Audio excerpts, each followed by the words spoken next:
Hello, beautiful people. Did you all hear about Telvine Osborne, also known as Telbo? Yes, the black man who said he would rather sleep with a dog than a black woman, and the dog must be white. Yes, Telvin is now dead. And guess who killed him?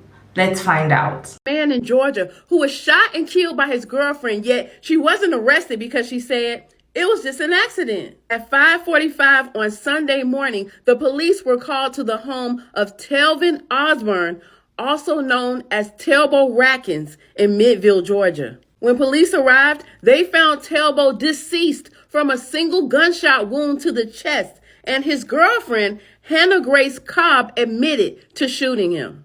28-year-old Hannah Grace Cobb is the mother of Telbo's 2 children, and police say she's fully cooperating with the investigation. Yet, Telbo's family says, why is there investigation? She should be in jail. More details emerged, and it turns out that hours before Telbo was killed, the two had went out dancing at the club. And when they returned home, she was reportedly drunk, and she took out a weapon, began cleaning it, and claims that the weapon misfired, shooting him in the chest. But nobody believes that. Most of all, his family, who have questions that nobody has been able to answer. Telbo's brother, Roderick Osborne Williams, questioned, why wasn't the gun on safety while you were cleaning it? And who parties, goes home with their significant other, and immediately starts to clean a gun in the middle of the night? Roderick believes this is a cover-up, and Hannah Grace is about to get away with murder.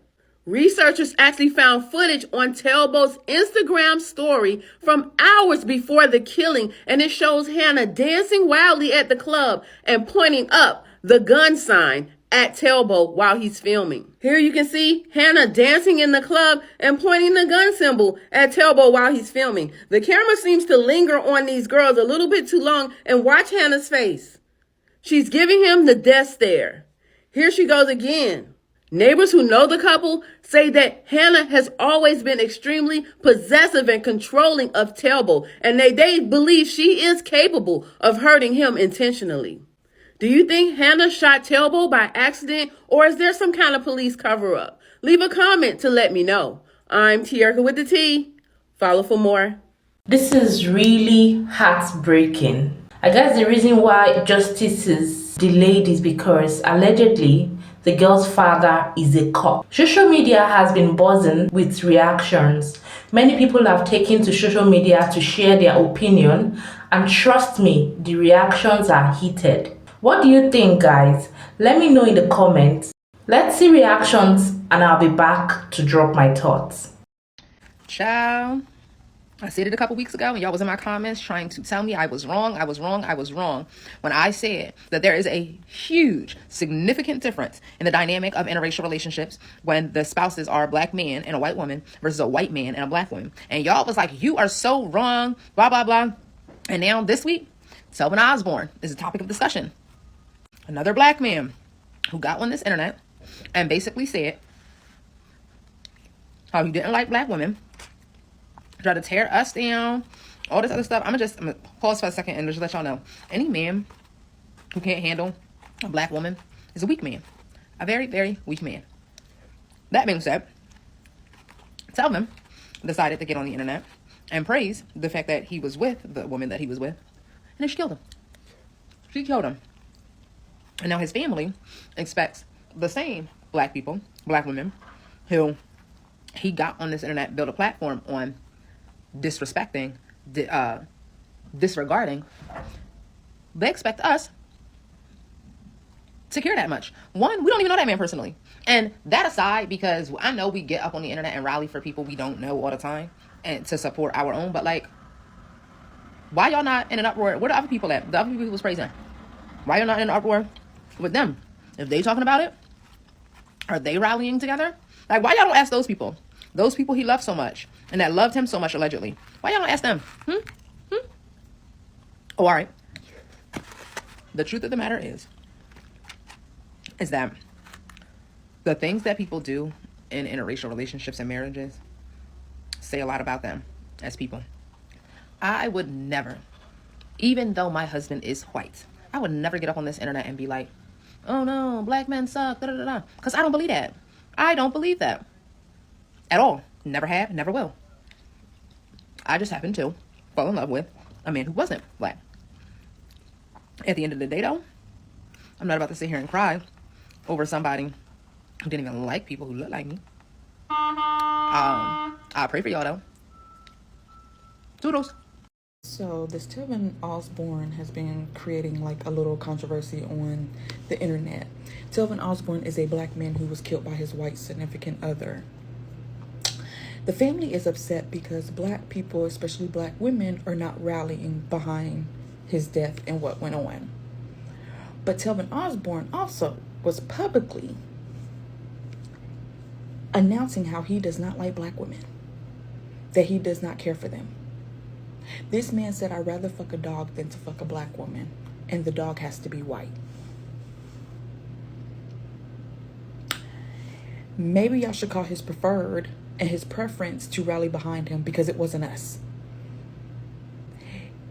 And then his brother, which I believe is his brother, is on Facebook making statuses calling us black bitches as well, and that's why he don't like black bitches as well. Not helping your brother's case at all. So our best advice to you is to call the preference and preferred to rally behind them, because this is obviously their people, because we can't do anything for you. No one deserves to be unalive, but this is just coming in full circle, and now you need black people and asking for help. We can't help you with somebody that was their feelings out loud and made it known out loud. So good luck. Maybe the preferred got your back. If you look like me, my complexion, when it comes to this Telvine Osborne story and Hannah Cobbs, go and do exactly what that daggone cousin, Rico, the Don, motherfucking whatever what Jones said us to do, and mind our black ass business. Because that's exactly what all of us gonna continue to do. Now this cousin, Rico the Don Jones, want to be on Facebook, on live, talking all kind of mess or whatever. Let me just go ahead and show y'all. I'll put in a bit. What is him? I fight for real. Y'all ain't talking about shit. My cousin said what he said 11 years ago. Why y'all bitches find the time to go down somebody's timeline? Goddamn. And the only bitches that matter is the black middle bitches. Goddamn. What you mad for? Y'all ain't gonna get no screen? What you mad for? And tell that bitch the realest whatever, hold up that shared my post. Listen, bitch, we ain't asked you to be no lawyer. We ain't asked you to be no doctor. We ain't asked you to be no preacher. Hell, we ain't even tell you mind our business. That's what's wrong with y'all black folks. Now y'all always telling somebody business. Damn right, my cousin said, goddamn, he'll fuck a white dog before he fuck a black bitch. And he meant that. Y'all hoes ain't shit. Yeah. At this point, Hannah said it was an accident. So guess what? Free motherfucking Hannah. Let's free her. That's who we need to be fighting for to get out. So since your family, Telvine, your family, Rico, your brother want to be on here still talking mess to women of color, that's exactly why y'all sitting there having to sell freaking fish plates and hot dog fucking platters in order to pay for his daggone funeral. That's why y'all GoFundMe ain't going nowhere. Because see, y'all already knew that our color would have been stepping for Telvine Osborne. If what he wrote on the internet, he should have never wrote the shit on the internet to begin with. Nobody would have had to go find it. Nobody would have ever been to find. That's why you got to be careful on what you write on the internet. I don't care how many years ago it was. This is social media. So you got to be real careful on what you say on social media, because best believe, God forbid, if what happened to Telvine happens to you and you didn't wrote some derogatory stuff on the internet about a woman of color, who gonna come help you? That's exactly why you ain't getting help from us now, and your family ain't getting help. And your cousin want to sit up on this daggone internet and stay talking trash, looking like a goober monster. Like, who are you to get on the daggone thing, talk about some mind our black business? And that's exactly what we are going to do, and we're going to continue to do. And then what's even sicker is that if you go on his thing, on his Facebook, on Rico's Facebook, the cousin of Telvine, family members is freaking on his post, commenting, agreeing, laughing, all of that. So y'all all the same way. And how the hell can Telvine sit here and write stuff like that on the internet about a woman of color, about women of color, and he got a black mom, aunts, cousins, but keep on selling them goddamn fish platters to go ahead and bury him? That's what you do. Because we, women of color, is gonna mind our black ass business. Free Hannah! If you're like me, you've seen this story going around on social media, and I personally am commenting on this because I'm personally really kind of fed up of people putting down black women just because they're not attracted to them. Like, we can all just take an example from this. You know, it's fine to like what you like or whatever, man, but please, can we stop bashing black women? I think this sort of stuff needs to stop. Like, no one woman represents an entire race. It doesn't matter. You know, every woman is an individual. Just because you've dated one black woman, you haven't dated every black woman. Even if you've dated 10 black women, you haven't dated every black woman. And the same for any race. Like, one person doesn't represent an entire race. Like, we are individuals. Let's please stop bashing races and bashing. Right now in this world, we need more unity. We need more empathy, you know, please. I don't know about you, but I get nervous when black nationalists agree with white supremacists. Like on whatever Venn diagram that is, where buttermilk dipped southern fried flavored racism intersects with heavily salted pan-seared pan-Africanism, my cholesterol levels start to itch. The first anti-miscegenation law was passed in 1691 in the colony of Maryland, making it illegal for white people to marry black people or Native Americans. So this idea of it being forbidden to date outside of your race is almost 100 years older than this country. And you could argue is one of the pillars of racism itself. Because the fear, not even the act, but the fear that a black man and a white woman would commingle was the subject of many a lynching. Just the idea. You bump into it by accident in the elevator. You whistle or stutter. And these laws didn't start coming off the books until 1967, when the Supreme Court ruled in Loving versus Virginia that the state of Virginia's anti-miscegenation laws were unconstitutional. So 33 plus 25, what's that? 58 years? So knowing that this is a critical function of how Jim Crow and separate but equal work, I don't understand the fixation that we have with castigating other black people just because of the mere fact that they date outside of their race. Not knowing anything else, who the person is, what they represent, what they stood for, what they've done. Just the fact that they're white is supposed to be this big gotcha moment. I'm talking about the more recent case in the court of public opinion, that of Fanbase versus Francesca. Of all the things that are going on right now, why does interracial dating, well, wait now, let me not pretend like I don't know the answer to that question. Because some of you will make that interracial attention your entire personality. And you can ignore the fetishization and cultural disrespect as long as at least some of your individual needs are being met. Some of you treat your interracial relationship like a passport into greater prosperity that allows you to separate from the rest of us. And maybe even get to the point where it's not even like you're black at all. Some of you use your interracial relationship as a bludgeon to persistently bash the demographic of people you feel hurt you or ignored you in the past. And you make no effort to ensure the cultural competency of your mate. But if that's the problem, let's call it that. Let's call it internalized racism, internalized misogyny, and anti-blackness. And strive to do our due diligence before we judge each other harshly.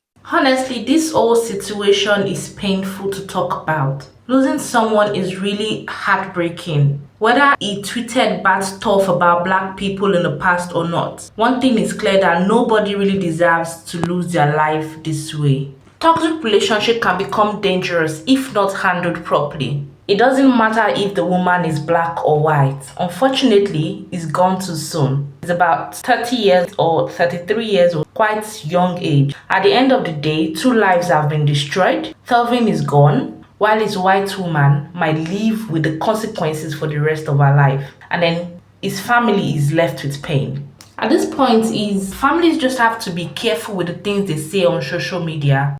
I'll put in a bit. What is him? I fight for real. Y'all ain't talking about shit. My cousin said what he said 11 years ago. Why y'all bitches find the time to go down somebody's timeline? Goddamn. And the only bitches that mad is the black middle bitches. Goddamn. What you mad for? Y'all ain't gonna get no screen? What you mad for? And to that bitch, the realest whatever, the hold up that shared my post. Listen here, bitch, we ain't asked you to be no lawyer. We ain't asked you to be no doctor. We ain't asked you to be no preacher. Hell, we ain't even tell you to mind our business. That's what's wrong with y'all black folks. Now y'all always telling somebody business. Damn right, my cousin said goddamn he'll fuck a white dog before he fuck a black bitch. And he meant that. Y'all hoes ain't shit. Yeah. His family coming out to say that the reason why black people are not supporting him is because he married a white woman. That isn't the case. The case is, while he was alive, the way he acted with his white baby girl. And that's why the black community is now saying that he should go and call on his white people. Yes, the one he was supporting, the one he preferred while he was alive, to come and help him. You cannot bash people and expect them not to take it personally. This is supposed to be a bad story, and one which the black community would definitely come out for to help him. Unfortunately, it's not working in Telvine's favor. What I've just learned from this Telvine's experience, and I believe everyone can draw lessons from the whole situation too, whether you are Telvine Osborne's fan or not, is that social media is very powerful. Yes, social media is very powerful. We need to be careful of the things we tweet on social media. In today's world, social media is no longer for fun and meeting people. It is literally sharing people's life and careers. One wrong move, one wrong post, or even just one video can either build you or destroy everything you have worked for. Internet never forgets. Even if you have moved on, if you've changed your mindset, if you've changed your perspective and how you view things, but the internet never moves on. There's something that might happen in the future and they will go back to the things you said on the internet a long time ago. So we really need to be careful of the things we post on social media. Let's be very mindful, please. What Telvine is suffering now is as a result of something he posted about 11 years ago. Another thing I've learned is that every action has its own consequences. No matter who you are, nobody is above mistake. The truth is your actions will always come with consequences, whether good or bad. So before you make any decision, think twice about how it will affect your future, your loved ones, and your reputation. Always think before you act. One wrong move can change your entire life. Another lesson I learned is that family members can also add problems to your life. Yes, Telvine's cousin that is talking needs to be careful with the things he's saying if he really wants justice. He needs to just be careful with the things he says. He doesn't need to come for black people for not supporting his brother. It is obvious that his brother didn't even like black people. So why would they be willing to come and support him? I really hope Telvine's family gets justice though. I hope the truth gets exposed. This whole situation really got me thinking, like, how can you say you hate black people when you are also a black person? That is where your bloodline comes from. And then you are hating the people who belong to the group you came from. Honestly, this whole situation is painful. Alright guys, that's all for today. What are your thoughts on this elbow-racking story? Do you think it deserves the backlash, or you feel that the internet is just blowing it out of proportion? Drop your opinion in the comment section. Don't forget to like this video and turn on post notification because I'm going to drop updates on this gist in my next video, okay? Thank you all for tuning in. If this is your first time watching me, my name is Vicadi. Thank you all for watching. Don't forget to subscribe. I'll see you all again in my next one.